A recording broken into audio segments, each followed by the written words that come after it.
تو جو رحمت رمضان میں میرے نبی نے فرمایا اگر میری امت کو پتہ چل جائے کہ رمضان کیا ہے تو یہ تمنا کریں گے کہ کاش سارا سال ہی رمضان ہو۔ اچھا، ایک صحابی آئے، یا رسول اللہ میں تو مارا گیا۔ آپ نے کہا کیا ہوا؟ کہا میرا روزہ تھا، میں بیوی کے پاس چلا گیا۔ آپ نے کہا تو پھر تو غلام آزاد کر، کفارہ دے۔ کہا جی میں تو خود غریب آدمی ہوں، غلام کہاں سے آزاد خریدنا پڑے؟ آپ نے فرمایا پھر آخری ہے کہ 60 روزے مسلسل رکھنے ہوتے ہیں جو کفارے کے ہوتے ہیں۔ وہ کہنے لگا ایک روزے چاہے کم کیتا ہے 60 روزے جو میں کی کروں۔ آپ نے کہا ادھر آ، یہ کھجوریں لے جا اور 60 گھروں میں تقسیم کر دے۔ کہنے لگا یا رسول اللہ، اللہ کی قسم مدینے میں مجھ سے غریب کوئی نہیں، آپ ایسا کرو یہ میرا کفارہ مجھے ہی صدقہ کر دو۔ تو آپ اتنا ہنسے کہ یہ آخری دانت نظر آنے لگے۔ بہت کم ایسا ہوتا تھا۔ رمضان علم کا مہینہ ہے، سونے کا نہیں ہے، کھانے کا نہیں ہے، سموسے پکوڑے کا نہیں ہے، رمضان علم کا مہینہ۔ یہ رمضان کی سب سے بڑی تیاری، مشکل کام، آپ یہ سیکھ لیں۔ صاف کرو، صاف کرو، صاف کرو۔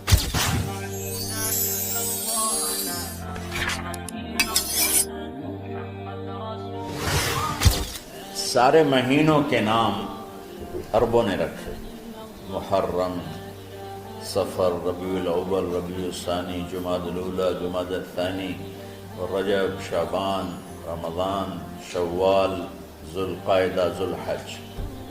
اس میں جو رمضان ہے یہ نام اللہ نے رکھا، باقی مہینوں کے نام تو رکھے عربوں نے۔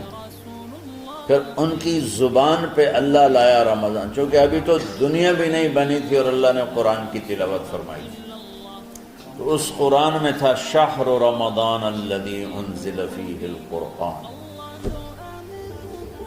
تو رمضان کا نام اللہ نے پہلے سے چن رکھا تھا، پھر ان سے رکھوا دیا۔ رمضان کہتے ہیں رمض یرمز، جل جانا، جل جانا۔ رمضان کو رمضان کیوں کہتے ہیں؟ اس میں گناہ جل جاتے ہیں۔ مسلمان پہلا روزہ رکھتا ہے اور اس کے گناہ اللہ جلانا شروع کرتا ہے، اس کی بھوک پیاس کی آگ میں گناہوں کو ڈالتا ہے، جلاتا ہے۔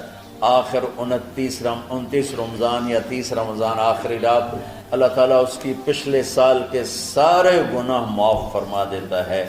تو اس کو اس سے تشبیہ دی گئی کہ جیسے جلنے سے چیز ختم ہو جاتی ہے، رمضان کے روزے کی بھوک اور پیاس کی تپش سے اللہ تعالیٰ پچھلے سال کے سارے گناہوں کو معاف فرما دیتا ہے۔ تو ہم نے رمضان میں شروع کی کہ یہ رحمتوں کا مہینہ، ہر چیز کی برکت کا مہینہ، ہر شے کی اللہ کی طرف سے فراوانی اس میں ہے، علم کی بھی، ہدایت کی بھی، رزق کی بھی۔ پھر اللہ نے اس مہینے کا نام خود رکھا شہر رمضان، شہر رمضان۔ اس میں شب قدر رکھی، اس میں رات کی ایک نماز۔ اچھا، پہلی امتوں پہ روزہ فرض تھا افطاری سے افطاری، افطاری سے افطاری، بہت شدید تھا، 24 گھنٹے کا روزہ۔ بس افطاری کے بعد آنکھ لگ جاتی تو روزہ اگلا شروع ہو جاتا۔ تو ہم پر بھی پہلے ایسے ہی روزہ ہوتا رہا، افطاری سے افطاری۔ تو ابن سرمہ رضی اللہ تعالی عنہ اونٹ چرانے والے تھے، وہ شام کو لوٹے تو بیوی سے پوچھا کوئی افطاری کا سامان ہے؟ انہوں نے کہا ہے تو نہیں، میں کہیں سے لے آتی ہوں۔ وہ گئیں افطاری کا کوئی سامان لینے، ان کو تھوڑی دیر ہو گئی اور ان کی آنکھ لگ گئی، تھکے ہوئے تھے، سورج ڈوب گیا۔ جب وہ آئیں تو ان کا ہائے سرمہ تو ہلاک ہو گیا۔ کیا ہوا؟ کہا اگلا روزہ شروع ہو کیونکہ تیری آنکھ لگ گئی۔ تو انہوں نے کہا چلو کوئی بات نہیں، لیکن ظہر کے وقت بے ہوش ہو گئے۔ ایک روایت میں آتا ہے نماز پڑھنے آئے اور گر گئے، اور ایک میں آتا ہے گھر میں بے ہوش ہوئے۔ تو جو بھی صورتحال تھی اللہ کے نبی کو پتہ چلا۔ کیا ہوا؟ سرمہ کو کہا جی وہ افطاری کر نہیں سکے تو روزہ شروع ہو گیا تو بے ہوش ہو گئے۔ تو اللہ کے نبی رنجیدہ ہوئے تو اللہ تعالیٰ نے قرآن اتار دیا، چلو میرے محبوب ساری رات کھاؤ، حتیٰ یتبین لکم الخیط الابیض من الخیط الاسود من الفجر، کہ میرے محبوب صبح صادق تک آپ کی امت کو اجازت ہے کھاؤ۔ پہلی امتوں پر افطاری سے افطاری، لیکن ان کی نماز تراویح نہیں تھی، تو ہمیں اللہ تعالیٰ نے دیا سحری تک پوری رات۔ اچھا ایک صحابی آئے، یا رسول اللہ میں تو مارا گیا۔ آپ نے کہا کیا ہوا؟ کہا میرا روزہ تھا، میں بیوی کے پاس چلا گیا۔ آپ نے کہا تو پھر تو غلام آزاد کر، کفارہ دے۔ کہا جی میں تو خود غریب آدمی ہوں، غلام کہاں سے آزاد خریدنا پڑے؟ آپ نے کہا 60 مسکینوں کو کھانا کھلا۔ کہ میں آپ مسکین ہیں، میں کینوں کھانا کھلاؤں؟ آپ نے فرمایا پھر آخری ہے کہ 60 روزے مسلسل رکھنے ہوتے ہیں جو کفارے کے ہوتے ہیں۔ وہ کہنے لگا ایک روزے چاہے کم کیتا ہے 60 روزے جو میں کی کریں گے؟ آپ نے فرمایا اچھا ٹھیک ہے بیٹھ جاؤ، بیٹھ گئے۔ تھوڑی دیر ہوئی تو ایک انصاری صحابی کھجوروں کا ٹوکرا لے کر آیا کہ یا رسول اللہ یہ صدقے کی کھجوریں تقسیم فرما دیں۔ تو آپ نے فرمایا بھائی وہ کدھر ہو؟ کہا جی بیٹھا ہوں۔ آپ نے کہا ادھر آ، یہ کھجوریں لے جا اور 60 گھروں میں تقسیم کر دے۔ سبحان اللہ، اللہ نے اس امت کو لاڈ لڈائے ہیں، یہ اللہ کی لاڈلی امت۔ عجیب واقعہ یہ، کہنے لگا یا رسول اللہ اللہ کی قسم مدینے میں مجھ سے غریب کوئی نہیں، آپ ایسا کرو یہ میرا کفارہ مجھے ہی صدقہ کر دو۔ تو آپ اتنا ہنسے کہ یہ آخری دانت نظر آنے لگے۔ بہت کم ایسا ہوتا تھا فضحک حتی بدت نواجذہ، ایسا ہنسنا آپ کبھی کبھی ہنستے تھے کہ آخری دانت پورا منہ کھل جائے، تو آپ اتنا ہنسے کہ آخری دانت تک نظر آنے لگے۔ تو آپ نے کہا اچھا جا لہجہ تیرے واسطے، لیکن یہ صرف تیرے لیے اور کسی کے لیے نہیں۔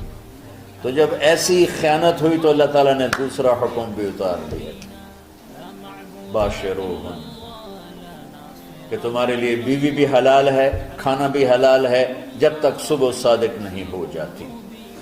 لیکن اللہ نے ہمیں ایک نماز عطا فرما دی جس کو ہم آج صلاۃ التراویح کہتے ہیں۔ میرے نبی کے زمانے میں اسے قیام اللیل کہا جاتا تھا۔ تراویح کا نام کب پڑا اس کا تو مجھے پتہ نہیں، کہیں نہ کہیں لکھا ہوگا، لیکن صحابہ کے دور میں اس نماز کا نام تھا قیام اللیل۔ اس لیے حضرت عائشہ رضی اللہ تعالیٰ عنہ کی روایت ہے جس سے 8 رکعت والے حضرات استدلال کرتے ہیں کہ رمضان اور غیر رمضان میں اس کو امام بخاری نے قیام اللیل کا ہی عنوان دیا ہے، آپ نے 11 رکعت سے زیادہ نماز نہیں پڑھی۔ ایک ضعیف روایت میں ہے کہ آپ نے 3 دن پڑھائی نماز، یہ تو صحیح روایت ہے۔ کتنی رکعت پڑھائی؟ تو ایک ضعیف روایت میں ہے کہ 20 رکعت پڑھائی۔ اچھا ضعیف روایت سے عبادت ثابت نہیں ہو سکتی حکم شرعی۔ تو جب حضرت عمر رضی اللہ تعالیٰ عنہ نے سب کو، میرے نبی کے دور میں 3 دن کے بعد آپ تو آئے نہیں کہ کہیں فرض نہ ہو جائے، تو صحابہ اپنے طور پر قرآن سنتے تھے ٹولیوں میں۔ صدیقی دور میں 2 سال وہ فتنوں میں گزرا، تو اس میں بھی اسی طرح چلا کہ ٹولیوں میں ہوتی۔ حضرت عمر رضی اللہ عنہ کے زمانے میں حکومت مضبوط ہو گئی، طاقتور ہو گئے، تو ابتدائی سالوں میں نہیں، چند سالوں کے بعد اب مسجد میں تشریف لائے تو لوگ اس طرح کوئی 4 ادھر 4 ادھر 5 ادھر 10 ادھر 20 ادھر، کہنے لگے ان کو ایک امام پہ جمع کر دیا جائے تو کتنا اچھا ہوگا۔ تو آپ نے سب کو اکٹھا کیا اور ابی بن کعب رضی اللہ تعالیٰ عنہ کو امام بنایا اور سب کو ایک نماز پہ جمع کر کے 20 رکعت کا حکم عطا فرمایا۔ تو حضرت عمر کا یہ عمل اس حدیث کو مضبوط کر دیتا ہے کہ چونکہ میرے نبی نے کہا علیکم بسنتی و سنت الخلفاء الراشدین من بعدی، کہ میری اور میرے خلفاء راشدین کی سنت پر مضبوطی سے عمل کرنا۔ تو حضرت عمر کا جو 20 رکعت طے کرنا ہے، اگر ان کا اپنا اجتہاد ہے تو بھی ہمارے لیے عمل کے لیے کافی ہے، اور اگر ان کو یہ یاد ہے کہ میرے نبی نے 20 پڑھی تھیں تو اور زیادہ اچھی بات ہے۔ لیکن بہرحال جو 8 پڑھتا ہے ہمارا اس پہ بھی کوئی اعتراض نہیں، کیونکہ وہ بھی حدیث کے ساتھ بات کرتا ہے، اور باقی پوری امت 20 پڑھتی ہے، ان پر بھی اعتراض نہیں۔ میں ایک جگہ سے گزر رہا تھا، نماز کا وقت ہو گیا، اہل حدیث کی مسجد تھی، میں وہاں نماز پڑھنے چلا گیا تو ایک بہت بڑا اشتہار لکھا ہوا تھا، 20 تراویح ثابت کرنے والے کو 5 لاکھ روپے انعام۔ کس قدر بے وقوفی ہے اور کس قدر احمقانہ یہ امت کی باتیں ہیں کہ 20 تراویح، سینکڑوں سال سے امت کا عمل 20 تراویح آ رہا ہے۔ تراویح کا نام جو پڑھا، مجھے یوں لگتا ہے کہ اہل مکہ، یعنی اہل مکہ جو تھے نا، وہ 4 تراویح پڑھ کے ایک طواف کرتے تھے،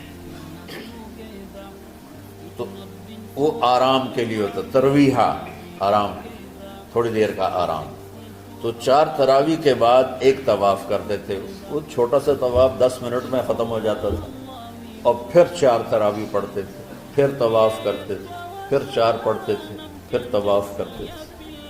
یہ صحابہ کے تھوڑے بعد کے دور کی بات۔ تو مدینے والوں کو پتہ چلا کہ مکے والے تو یہ کرتے ہیں، وہ کہنے لگے اساں کی کری، انہوں نے کہا اسی 40 تراویح پڑھا، 40 رکعت، وہ 40 رکعت پڑھتے تھے۔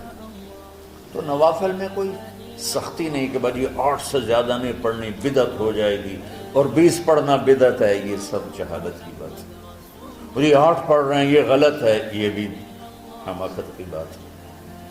جو صحیح حدیث سے دلیل پکڑ کے کوئی عمل کرتا ہو تو بھائیو اس سے بحث نہ کیا کرو، مناظرہ نہ کیا کرو، یہ بہت نادانی والی بات۔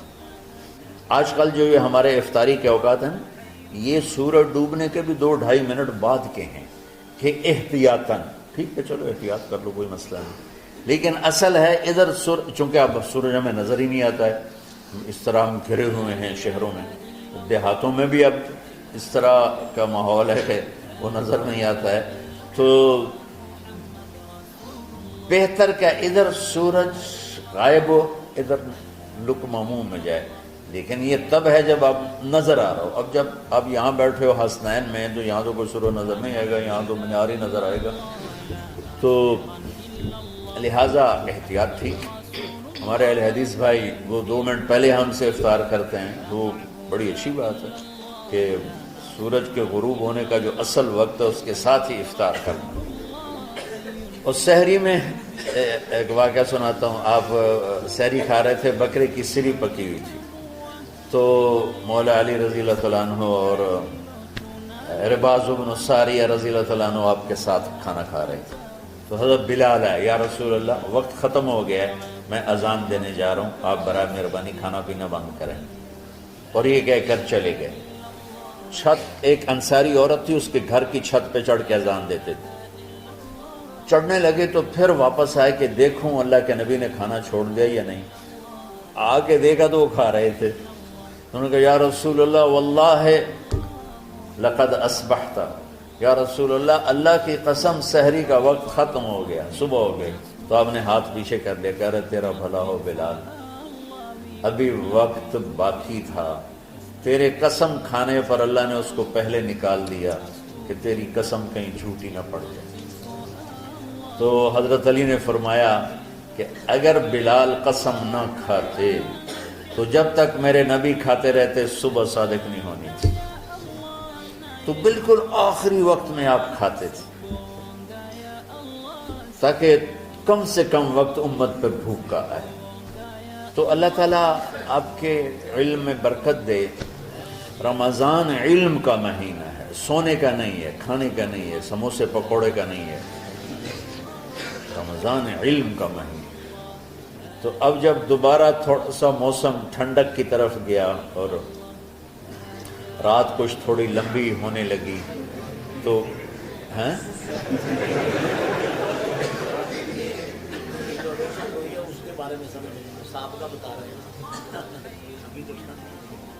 نہیں، مئی میں روزے آ رہے ہیں نا, گرمی تو ہے لیکن وہ جون والے روزے تو نہیں ہیں نا, جون کے روزے. آپ لوگ جوانوں, میں میرے جیسا کوئی آدمی کرے عذر بہانا تو ٹھیک ہے, اور پھر سحری کر کے اور فجر کی نماز کے بعد آرام ہوتا ہے, تھوڑی روٹین تبدیل ہوتی ہے, لیکن یہ دنیا مشقت کی اٹھانے کی جگہ ہے. بس رمضان کی سب سے بڑی تیاری کیا ہے کہ اپنے دلوں کو صاف کر لو پہلے سے. شعبان کی سب سے بڑی تیاری کیا ہے کہ اپنے دلوں کو صاف کر لو. جس دل میں نفرت ہو, بغض ہو, کسی کے لیے غصہ ہو, کسی کے لیے کیا کیا جذبے ہوں, دل صاف کرنا. شب قدر اس میں ہے, اللہ کا عرش پہلے آسمانوں پر ہے, سارا دن ساری رات اللہ کے اعلان ہو رہے ہیں, کوئی بخشش چاہنے والا, کوئی معافی چاہنے والا, کوئی رزق چاہنے والا, کوئی ہدایت چاہنے والا, کوئی شفا چاہنے والا, اور فرشتوں کے اعلان ہو رہے ہیں, بھلائی کرنے والے آگے بڑھ, برائی کرنے والے بس کر دے. تو جو رحمت رمضان میں, میرے نبی نے فرمایا اگر میری امت کو پتہ چل جائے کہ رمضان کیا ہے تو یہ تمنا کریں گے کہ کاش سارا سال ہی رمضان ہو. تو ہم نے نظام بنایا ہوا ہے, لوگ وہ کر رہے ہیں, وہ روزانہ جھاڑو دیتے ہیں. تمہارا دل ایک آنگن ہے, ایک صحن ہے, اس میں بغض, نفرت, حسد, پتہ نہیں کیا کیا گندگیاں آئیں گی اور آتی رہیں گی. بچوں ایک کام کرو, جھاڑو پکڑ لو, صاف. یا اللہ معاملہ تجھ سے کرنا ہے, لوگوں سے نہیں. کسی نے برا کہا, کسی نے غیبت کی, کسی نے گالی دی, کسی نے دھکا دیا, کسی نے حق مارا, کسی نے کچھ کیا. یا اللہ تیرے سپرد, میں نے اپنے دل کو سب سے صاف کیا, میں نے اپنے دل کو سب سے صاف کیا. یہ اتنی بڑی عبادت ہے کہ بڑے بڑے نفلوں والے, تہجد والے, حج عمرے روزے والے تمہیں نہیں پکڑ سکے, کیونکہ اس کا کرنے والا دنیا میں کوئی نہیں. نفل پڑھنے والے تو بے شمار ہیں, عمرے کرنے والے بے شمار ہیں, علماء بے شمار ہیں, حاجی بے شمار ہیں, سخاوت کرنے والے بے شمار ہیں, لیکن اس ٹکڑے کو صاف کرنے والا لاکھوں میں ایک بھی نہیں. مشکل کام, آپ یہ سیکھ لیں, صاف کرو, صاف کرو, صاف کرو. یہ رمضان کی سب سے بڑی تیاری. جس دل میں بغض بھرا ہو, نفرت بھری ہو, حسد بھرا ہو, کینہ بھرا ہو, اس میں خاک آئے, اس میں تو علم کی ایک کرن بھی نہیں آئے. اس زبان سے چاہے جتنے مرضی موتی بکھیرے, دل اس کا اندھا ہوگا. لا تعمل ابصار ولكن تعمل قلوب التي في الصدور. یہ آنکھوں سے اندھے نہیں, دل سے اندھے ہیں. تو ساری امت سے کہتا ہوں رمضان کا استقبال کرو, دلوں کو صاف کر کے, نفرتوں کو مٹا کے, مذہبی نفرت, دنیاوی نفرت, رشتوں کی نفرت, بول چال کی نفرت, سیاست کی نفرت, لین دین کی نفرت, ان سب سے اپنے دل کو صاف کرو تاکہ رمضان میں اللہ نے علم اتارا, اللہ تعالیٰ آپ کو علم عطا فرمائے. اور باقی لوگ جو عام دنیا میں زندگی گزار رہے ہیں ان کے دلوں میں اللہ رمضان کا نور اتارے اور اپنے اور ہدایت کا نور اتارے. یہ سب سے بڑی تیاری ہے. اور آپ میں جو حفاظ ہیں وہ ترتیب بناؤ, آپ کے اعزازے بنائیں گے, آپ الگ الگ اپنا یہاں ٹولیوں میں بٹ کے, جیسے ماشاءاللہ پہلے ہوتا تھا, اپنا قرآن سناؤ. 10 دن میں سناؤ, ہفتہ میں سناؤ, 20 دن میں سناؤ, 3 دن میں سناؤ, تمہاری مرضی ہے. لیکن یہاں فضا بنے, چاروں طرف قرآن پڑھا جا رہا ہو, تو ایسے صرف دیکھ کر ہی ایمان تازہ ہو جاتا ہے. تو جو آپ میں حفاظ ہیں وہ غافل نہ ہونا کہ نو جی میں نے تو اب یاد نہیں ہے, بھول گئے تو الگ بات ہے. کوئی کچا پکا ہے تو اس کے لیے تیاری کر کے سناؤ, کسی اچھے حافظ کو ساتھ لے کر, کچھ وہ سنائے, کوئی یہ سنائے, اس طرح کر کے. کچھ ضروری نہیں تراویح میں ختم ہو, نفلوں میں اسے کر لو, لیکن حفاظ کوشش کرو کہ قرآن زبان سے ادا ہو جائے. رمضان میں جو قرآن سناتا رہتا ہے اسے ساری زندگی قرآن یاد رہتا ہے. اور کسی سے گلہ ہے, غصہ ہے, ناراضگی ہے, کسی سے بولتے نہیں ہو, ابھی سے شعبان آ چکا ہے, آپ شعبان سے رمضان کی تیاری شروع فرما دیتے. تو اس کی تیاری کیا ہے؟ وہ دلوں کو صاف کرو، معاف کرو، معافی مانگو، تمہارا قصور نہیں پھر بھی معافی مانگ لو، دلوں کو صاف کرو، اور اللہ سے سخاوت مانگو کہ اللہ کو سخی بھی پسند ہے اور صاف دل والا بھی پسند ہے۔